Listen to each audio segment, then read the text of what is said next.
Hey there, friends. It's that time of year where our seasons are starting to change. Actually, many of you in other parts of the country, your seasons may have already changed. I'm down here in South Louisiana, and I was joking with a friend earlier from New York that we have a cold front moving through on Friday, and our highs on Saturday will be 76, I believe.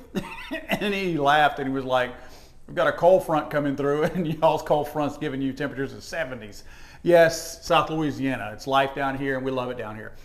What that means though, is that in many cases, going into those cooler temperatures, it's gonna give us some options that we didn't necessarily have during the warmer weather. Down here in Louisiana, what I'm wearing, a t-shirt, shorts, is typical attire for us for the better part of probably May. And I'm a little bit, as I get older, I get cold, more cold nature. But for me now, it's probably from May till probably this time of year, October, that I'm wearing a t-shirt and shorts. So obviously when I was younger, that was probably a year-long thing. We didn't ever put jeans on or a thicker shirt. But nevertheless, it's going to, again, like I said, open up some different doors and present some different types of options that you may have in terms of carry guns. What I mean by that is typically this time of year, I'm going to carry something that's a little bit small, compact, subcompact, if you're going to go by the nomenclature that the gun manufacturers use. I want something that fits tight to my body. I want the maximum amount of rounds that I can carry, of course, for safety reasons and whatever.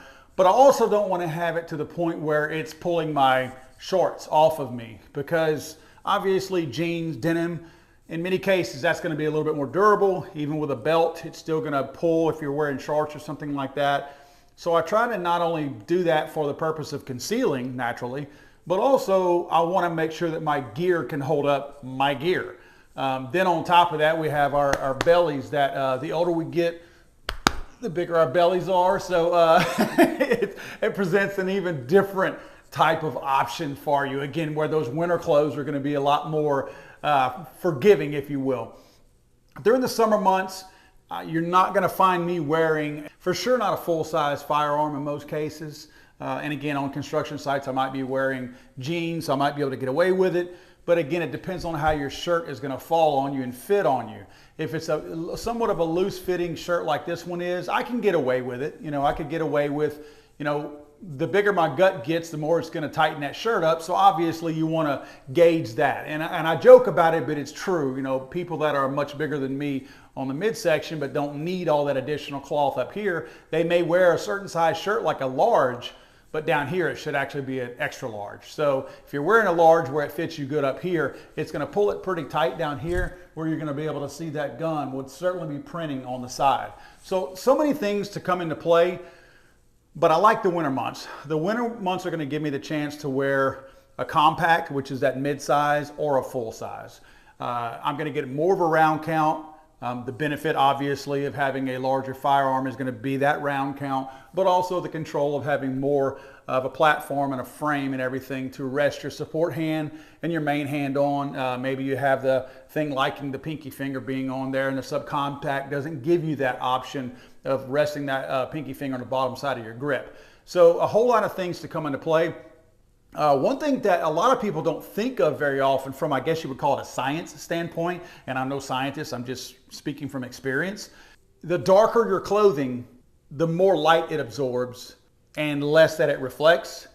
So you're going to see less printing. If you're wearing a white shirt, a yellow shirt, even a red shirt, in many cases you're going to see printing because that light is reflecting, it's picking up different shadows.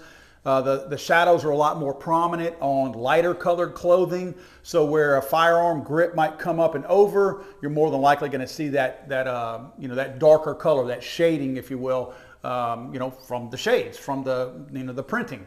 Whereas if you have a darker color like this navy shirt, or obviously a black shirt, it's absorbing so much more of the light and not reflecting it that those shadows that you would have that you would normally see for printing purposes usually are absorbed. The eye doesn't pick up on them and doesn't see them quite as easily, again, because they just blend in with the look of the shirt. So a lot of times you're going to be able to get away with that. And not only is the color of your shirt important, but also the type of material. As you can see on a cotton t-shirt that's black versus a rayon type, spandex type material shirt, you can definitely see the outline of the firearm even on a black shirt. Plus, it's a little bit more shiny, so it is going to reflect that light a little bit more. Again, we're talking about science in some cases here. Heck, with the rayon style spandex shirts, you can almost see the dang roll mark of the word Glock on this one because it's so pronounced. Now back to the issue wearing jeans.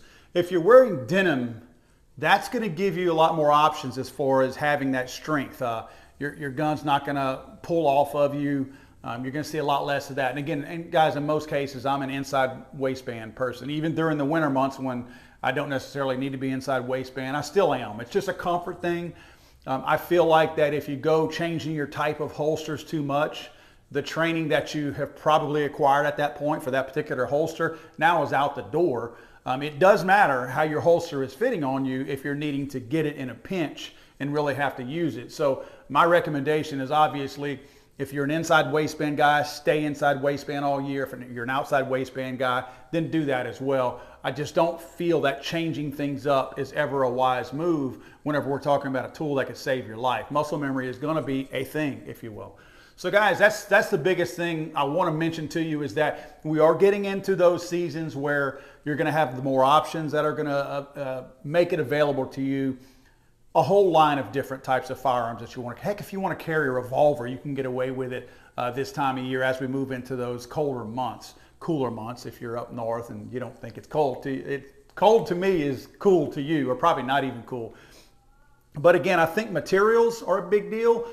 Flannels, obviously going back to the whole light reflecting off of things and all that. If you have a pattern like flannels even more, like any kind of cross pattern or something like that, is certainly going to hide any kind of shading whatsoever. So you're going to be able to see it even less, any kind of type of printing. So darker colors and patterns are certainly going to mix things up.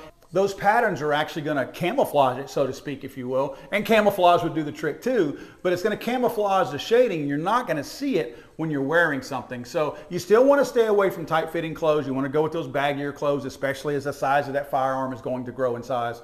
That's kind of redundant there, sorry about that. But yeah, definitely think about those things. Think about your materials, your fabrics, the size that you're wearing. All that kind of stuff is going to come into play this time of year. You don't ever want anybody to know that you're carrying. You always want to have that sense of surprise and concealment in the event that you're in a bind and you have to use that firearm in a pinch. Guys, be safe. Don't ever be afraid to be the safest person in a room and the deadliest.